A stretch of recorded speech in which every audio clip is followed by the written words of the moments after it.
Dicevamo Dida che non c'è un'energia negativa, ma ci sono tante energie, no? Sì, mi sembra un'energia curiosa. Curiosa, sì. Sì. È vero.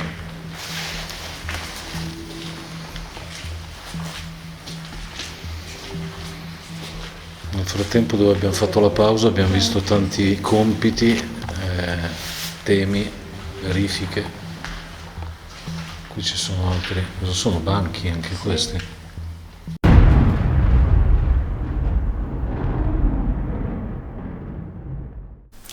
Ciao amici, benvenuti sul canale e benvenuti al solito video da dopo ispezione. Ringraziamo subito in partenza, prima che tutto cominci, il nostro amico Fabio Bonazza e Moreno, l'altra iena che accompagna la già iena Fabio del gruppo di ricerca Iena, tanto per non ripetere gli stessi nomi, e ovviamente Dida di Ombre d'Oltre. Ecco, è stato come sempre per l'ennesima volta un gran piacere lavorare con dei veri ricercatori, e noi chapeau verso di loro, abbiamo solo da imparare da queste persone, per cui è stato veramente interessante lavorare con loro. Ebbene, dopo i ringraziamenti che era giusto farli, doverosi, ecco, dove siamo andati? Siamo andati alla Villa del Redentore, un posto enorme, labirintico. Tra l'altro dopo Lara ci dirà una cosa sul fatto dell'essere labirintico, un posto labirintico, ma un piano particolarmente, cioè il primo, ci ha dato delle sensazioni molto particolari, sensazioni di pesantezza. Io ho avuto uno svarione quando siamo saliti, l'ha avuto anche Dida poco prima di me, però non l'aveva detto, io nemmeno, ce lo siamo detti quando siamo entrati in quella piccola piccola auletta, esatto, aula con i banchi di scuola, insomma, ecco.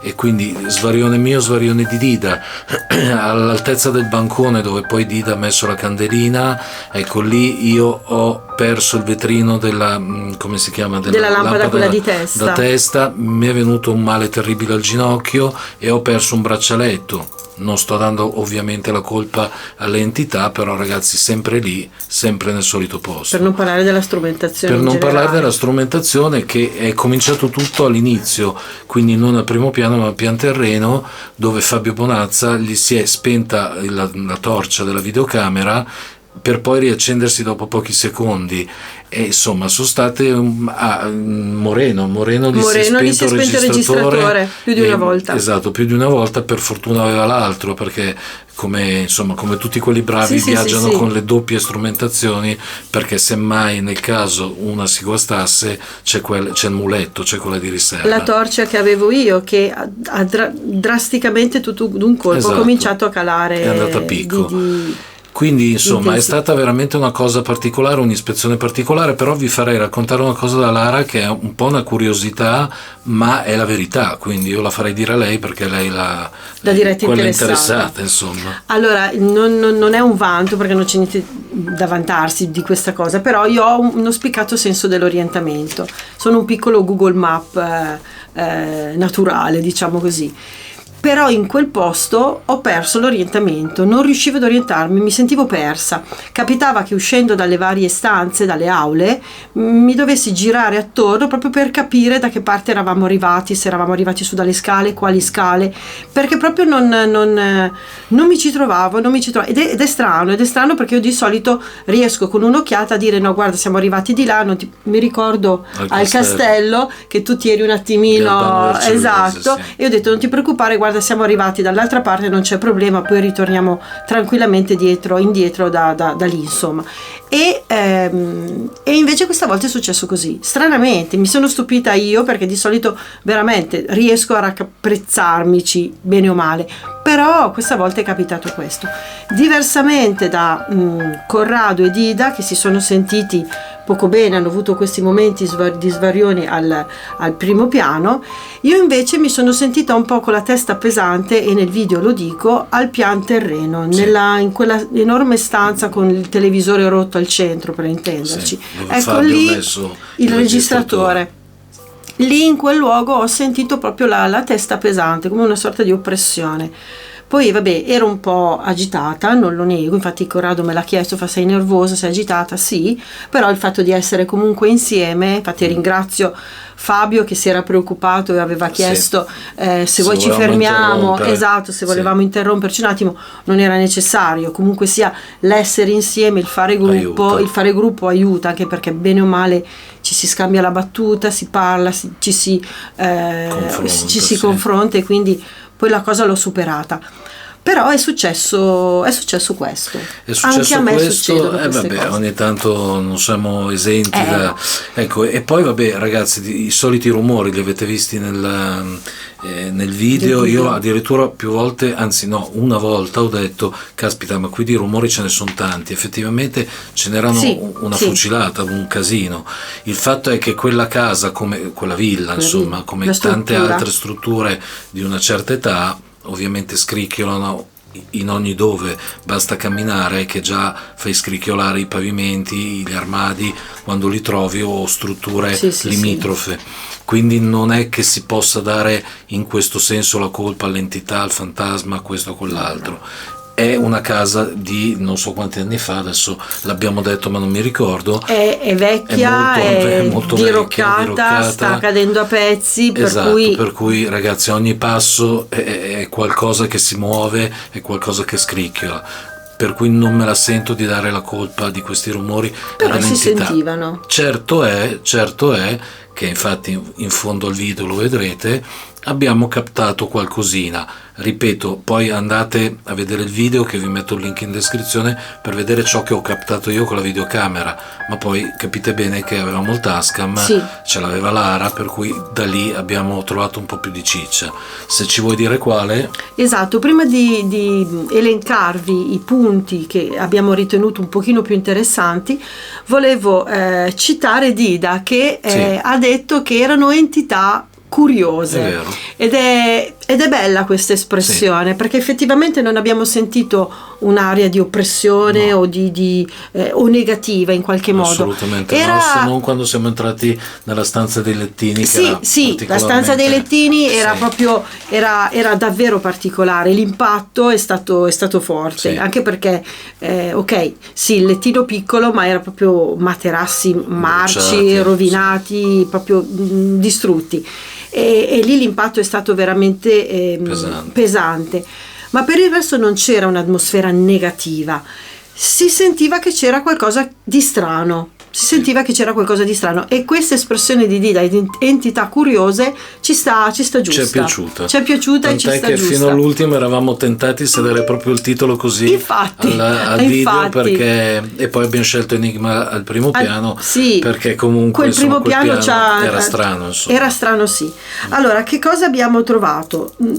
Mi viene da dire di tutto, perché ho segnato veramente tante cose. Poi, come giustamente ha detto Corrado, molti rumori sarebbero stati improponibili, ma nel senso che non erano ben identificabili, cose piccole che potevano essere confuse con rumori che facevamo noi, o che non si sentivano bene alle cuffie, anche per quanto io possa averli sentiti.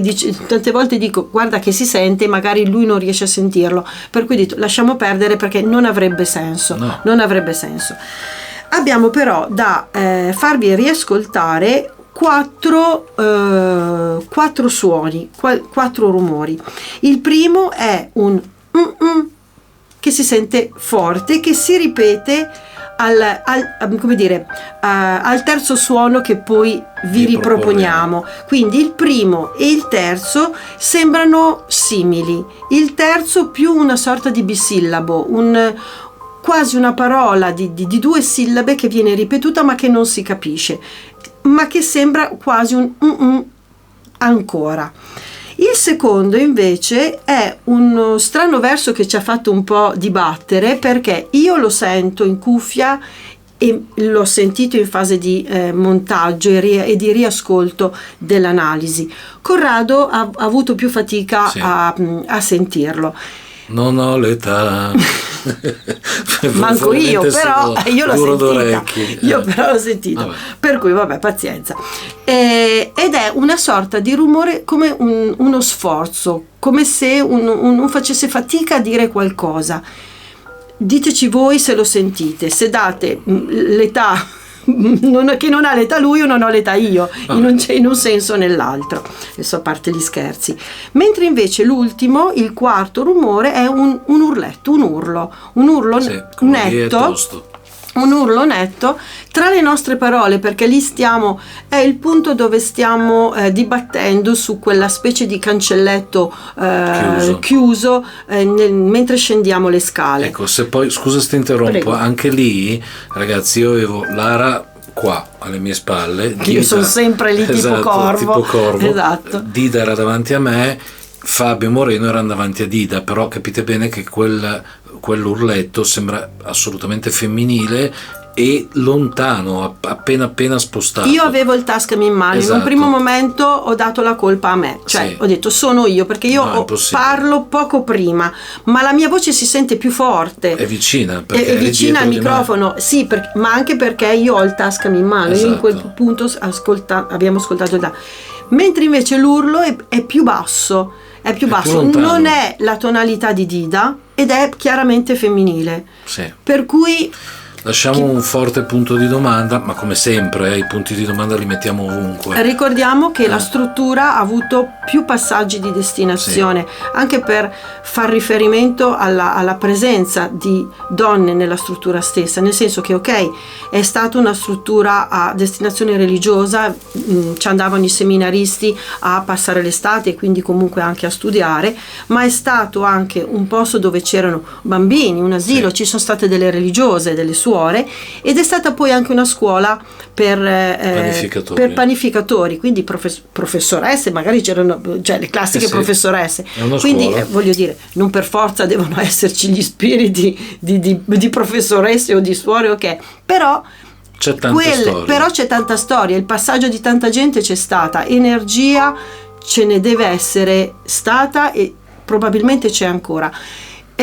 Quell'urletto era femminile. Per cui come ha detto Lara, non è detto che ci siano spiriti di qualsiasi tipo, però come dico, da quando è stato aperto il canale ogni casa ha la sua storia, una storia, ha la sua storia, e quello potevamo sicuramente. Anche andare nella casa del mio vicino e insomma anche lì ci può essere una storia, ecco, quindi non c'è bisogno di andare nelle ville infestate per percepire un qualche cosa. Se c'è qualcosa lo si trova anche nella casa più anonima di questo mondo. Sì, quello sì. Va bene ragazzi, se il video vi è piaciuto lasciate un like, un dislike, tanto non si vedono più, quindi mettetene finché volete e parlate di noi bene o male, basta che ne parlino. Condividete il video ovviamente, ditelo alle vostre nonnine, ai vostri zii, ai vostri tanto amici. Ormai anche le nonne sanno smanettare bene su queste YouTube, esatto. Cose qua. Ringraziamo Fabio Bonazza e Moreno del team Gruppo Ricerca Iena e ovviamente la nostra amica Dida di Ombre ed Oltre. Iscrivetevi al canale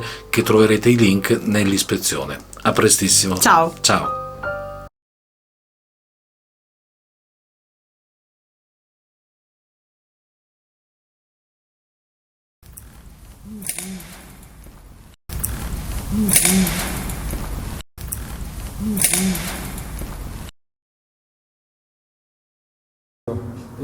Un'ora e 20 a fare. Un'ora e 20 a fare. Un'ora e 20 a fare.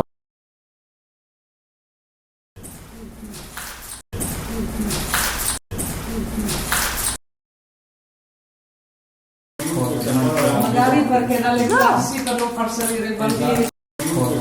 Magari perché dalle classi per non far salire i bambini. Magari perché dalle classi per non far salire i bambini.